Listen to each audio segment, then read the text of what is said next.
Single dad took a job nobody wanted, and it turned the best decision of his life. The ad had been running for almost 5 months. It never changed. No phone number rotation. No clarification. No update. Just a small block of text buried in the classified section of the local paper, wedged between listings for night security guards and warehouse loaders. Private caretaker needed $9,000/month live-in, no questions. No interference. Absolute discretion required. People circled it. People joked about it. People folded the paper and moved on. Nobody called. Except Daniel Moore. He didn't circle the ad the first time he saw it. Or the second. He noticed it the way a man notices a crack in the ceiling above his bed, without intention, without hope, just another sign that things were falling apart. By the 5th time it felt less like coincidence. By the 7th it felt like it was waiting. Daniel was sitting at the kitchen table when he finally dialed the number, the paper spread flat in front of him, his coffee long gone cold. The apartment was quiet except for the low hum of the refrigerator and the faint scratch of crayons on paper. His daughter Lily sat on the floor by the window, coloring in a book that had once belonged to her mother. Daniel hesitated with the phone in his hand. He hadn't believed in last chances since the hospital room. Still he dialed. The line clicked once before a woman answered. More residents. Daniel blinked. I'm calling about the caretaker position. There was a pause. Not the awkward kind. The deliberate kind. The kind that felt like someone assessing weight. Can you come today? Yes, Daniel said before he had time to think. Where? She gave him an address on the North Ridge, a part of town Daniel only knew from rumor and news articles. Old estates, private roads, money that didn't need to announce itself. You'll arrive at 3, the woman said. If you're late, don't bother coming. The line went dead. Daniel sat there staring at the phone. Behind him, Lily's crayon stopped moving. She didn't look up. Daniel Moore had not always been this man. Once he had been someone who planned things. Someone who saved receipts. Someone who believed that effort was rewarded and that promises mattered. That version of him died quietly 2 years earlier in a hospital room that smelled like antiseptic and grief. His wife, Hannah, had been 34 when her heart failed. Not suddenly. Not dramatically. Slowly. A rare condition they hadn't caught in time. A name Daniel still couldn't pronounce. A string of apologies whispered between gasps while he held her hand and promised things he didn't know how to keep. Lily had been 5. She hadn't cried at the funeral. She hadn't cried at all. She stopped speaking 3 weeks later. Doctors called it selective mutism. Trauma response. Temporary, they said. Temporary turned into 2 years. Daniel burned through savings, then credit, then favors. The bills stacked higher. The apartment got smaller. The fridge emptier. The silence heavier. The world didn't stop because Hannah died. It just stepped around them. So when the ad promised $9,000 a month for a job nobody wanted, Daniel didn't think about dignity. Or warning signs. Or why silence was a requirement. He thought about rent. He thought about Lily's shoes, the ones with the split sole she insisted were fine. He thought about how tired he was of choosing which bills not to pay. At 2:15, Daniel locked the apartment door and walked Lily downstairs to Mrs. Alvarez's unit. I'll be back tonight, he said, crouching to Lily's level. She nodded, eyes on the floor. He waited. Nothing. Daniel stood, thanked Mrs. Alvarez, and walked out into a sky heavy with rain. The estate sat behind a stone wall thick enough to mute the road. A wrought iron gate slid open without sound as Daniel pulled up, like it had been expecting him. The house itself was not a mansion in the loud sense. No marble columns. No fountains. It was worse. It was restrained. Purposeful. Immense without trying. 3 stories of gray stone and dark glass. No lights visible. No warmth. Daniel parked where the drive curved into a perfect circle. The front door opened before he knocked. A woman stood there in a tailored black suit, her hair pulled back tight enough to look painful. You're early, she said. Yes, ma'am. I'm Miss Caldwell, she said. Follow me. No handshake. No smile. Inside, the air was cool and sterile, like a museum that had forgotten what it was preserving. The floors were spotless. The walls bare. No photographs. No art. No life. Miss Caldwell walked quickly, heels precise against the stone. The position is straightforward, she said. You will reside here. You will assist Mr. Whitaker with daily routines. You will not ask questions. You will not interfere. You will not attempt emotional engagement. Daniel frowned slightly. Interfere with what? She stopped walking. Turned. looked at him with eyes that were not unkind but exhausted with his grief. They entered a room that felt colder than the rest of the house. A man sat by the window facing away from them. Elias Whitaker. He didn't turn when they entered. He looked to be in his late 40s, hair silvered early, posture rigid. He wore a suit despite being inside his own home. He stared out at a garden meticulously kept and utterly lifeless. "Mr. Whitaker," Miss Caldwell said. "This is Mr. Moore." Elias didn't respond. Daniel shifted uncomfortably. Miss Caldwell continued. "You will prepare meals at set times. You will accompany him on his daily walk at precisely 4 p.m. You will ensure he eats. You will ensure he returns to his room by 8. Daniel swallowed. "And if he doesn't?" Miss Caldwell met his eyes. "He always does." Elias finally spoke. "Do you have children?" The question cut through the room like a blade. "Yes," Daniel said carefully. "A daughter." "How old?" 7. Elias's jaw tightened almost imperceptibly. "You'll start tonight," he said. "If you stay." Daniel nodded. Miss Caldwell handed him a folder. "One more thing," she said quietly. "If you believe you can fix him, leave now." Daniel looked at the man by the window. At the way his hands clenched the armrest. At the absence that filled the room like smoke. "I'm not here to fix anyone," Daniel said. Miss Caldwell studied him for a moment, then nodded. "Good." That night, Daniel lay awake in the small guest room at the far end of the east wing.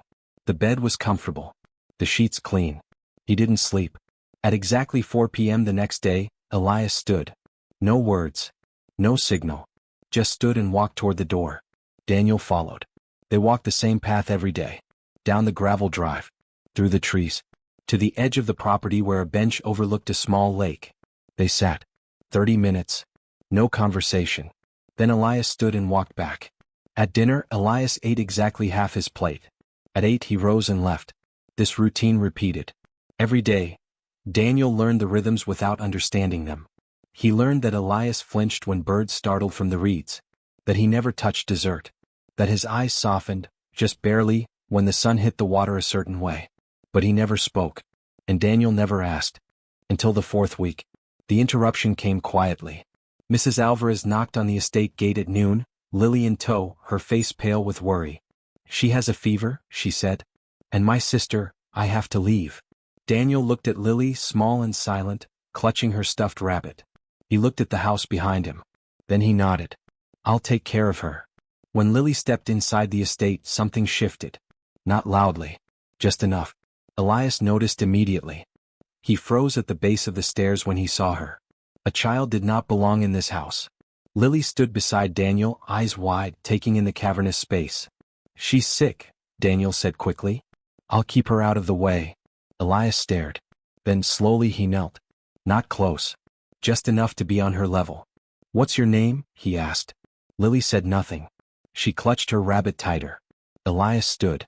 "Bring her on the walk," he said. And for the first time since Daniel arrived, the routine cracked. Subscribe to the channel and stay with the story. The job nobody wanted is only beginning to show its cost. Subscribe for what coming next, where silence starts to break. The lake looked different when Lily was there. Daniel noticed it the moment they reached the bench. The water was the same, flat, gray, patient, but the air around it felt altered as if something unseen had shifted its weight. Elias stood beside the bench longer than usual before sitting. He didn't look at Lily directly. Not yet. Lily sat between them, her feet dangling, rabbit tucked under one arm. She didn't speak. She didn't fidget. She watched the lake with the kind of focus Daniel had seen only once before, on the night Hannah died, when Lily had stared at the hospital ceiling like it might give her answers if she waited long enough. The silence stretched. 30 minutes passed. Then something unexpected happened. Elias spoke. "There was a swing here once," he said, his voice low, almost careful. Daniel turned, startled. Lily's head tilted slightly. "A wooden one," Elias continued. "Rope burned your hands if you went too high." He stopped there. And walked back toward the house. Daniel followed, heart pounding, not with fear but with something else. Something fragile. That night, after Lily was asleep on the guest bed, Daniel stood in the hallway outside Elias's room listening. Not to sounds. To absence. Grief had a sound when you learned to recognize it. It hummed in the spaces between footsteps. It pressed against doors. It lingered after people left rooms. This house was full of it. From that day on, Lily came with Daniel every afternoon. At first, Elias ignored her presence, as if acknowledging it would shatter something he was barely holding together. But the ritual changed, subtle at first. The walk slowed. They stopped at the lake longer. Sometimes Elias pointed at things, trees, stones, the water's edge, and said a word or two. Never explanations. Never stories. Fragments. Lily listened. She always listened. At meals, Elias began finishing his plate. At 8 o'clock he still left without a word. But once, as Daniel tucked Lily in, Elias paused at the doorway. "She can sleep here," he said. "If she wants." Lily nodded once. She slept that night in a room that hadn't been used in years, under a quilt folded so precisely it looked untouched. Daniel lay awake, staring at the ceiling, aware that something irreversible had begun. It was Miss Caldwell who finally spoke the truth. Daniel found her in the kitchen one morning, reviewing paperwork with the kind of intensity that suggested order was the only thing keeping her upright. "Why the walk?" Daniel asked quietly. She didn't look up. "You were told not to ask questions." "I'm not asking him," Daniel said. "I'm asking you." Miss Caldwell exhaled slowly as if surrendering something she'd been guarding. "That bench," she said. "That's where his son drowned." The words settled between them like dust. "He was 12, she continued. They were arguing.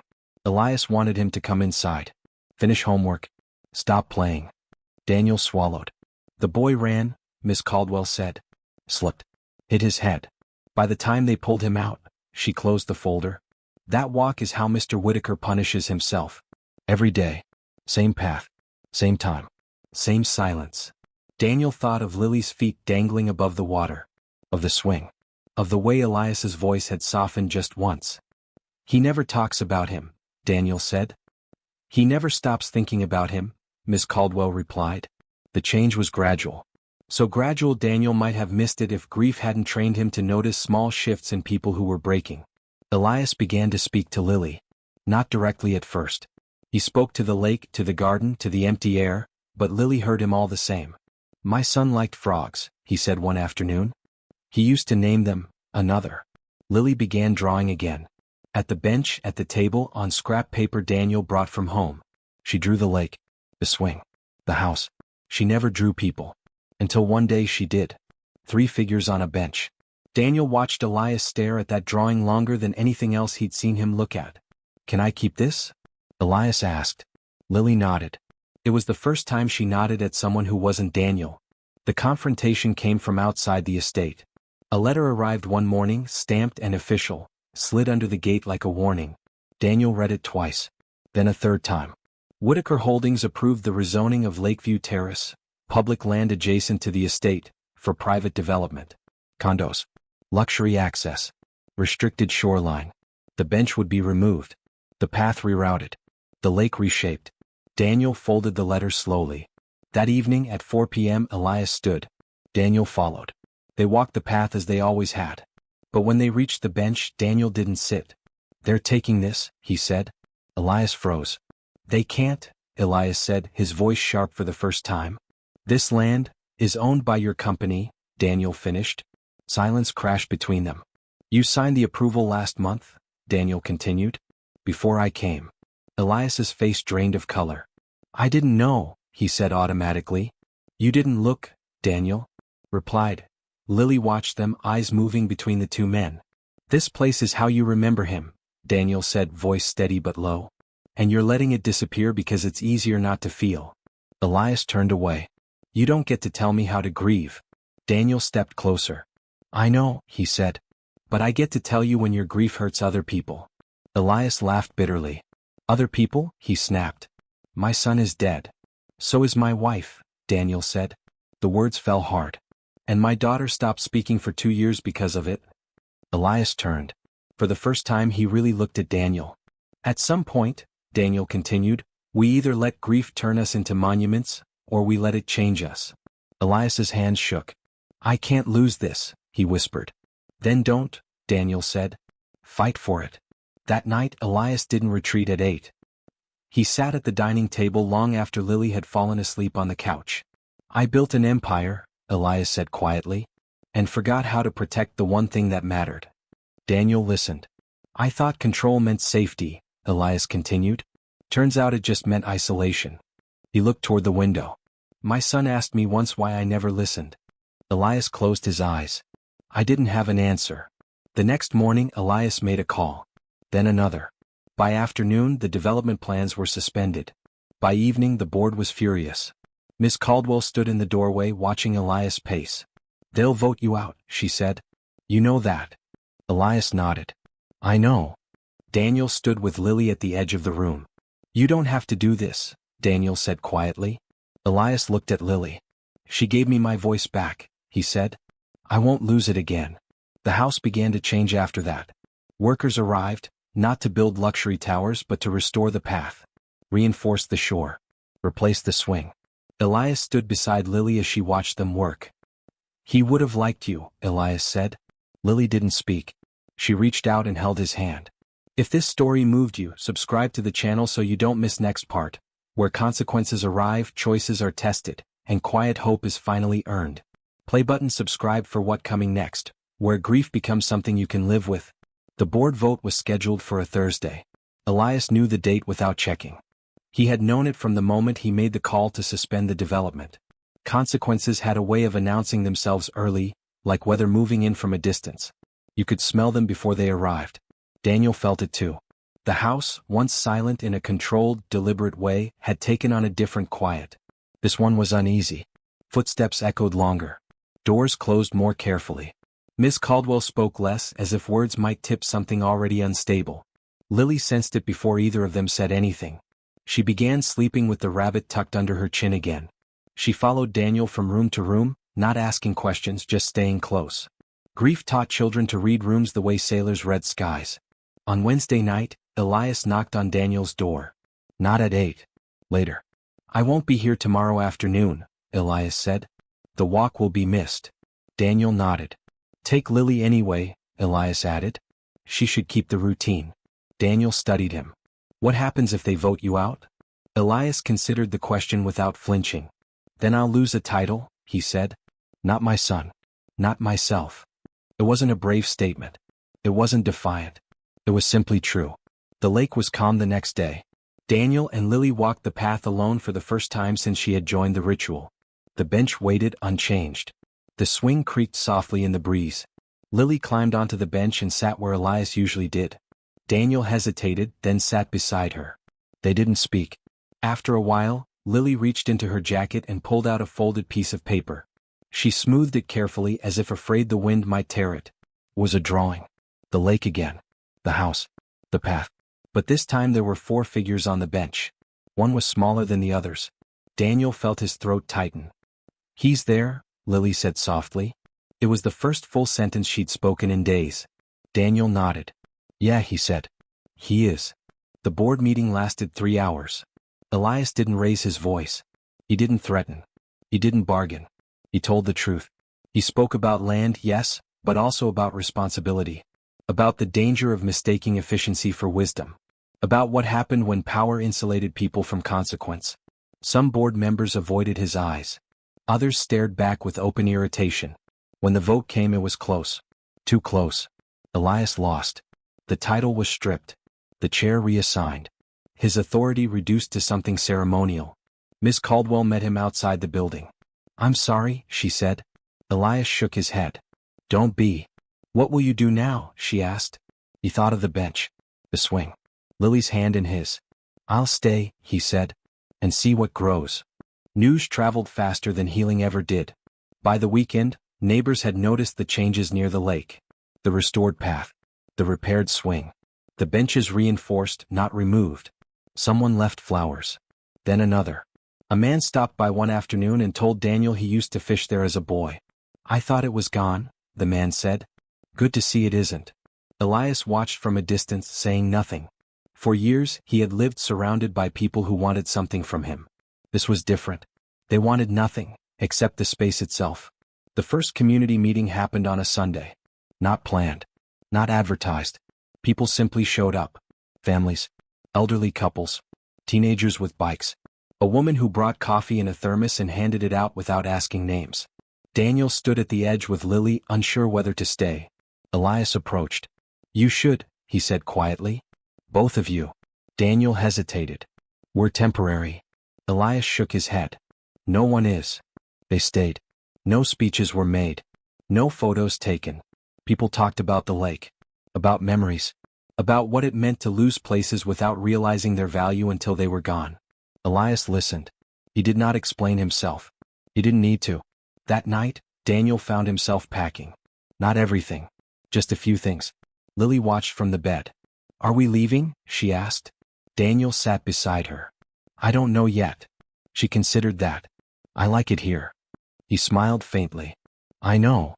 What if we stayed? She asked. The question was quiet. Careful. Daniel looked around the room. The quilt. The light through the window. The sense, not of safety exactly but of possibility.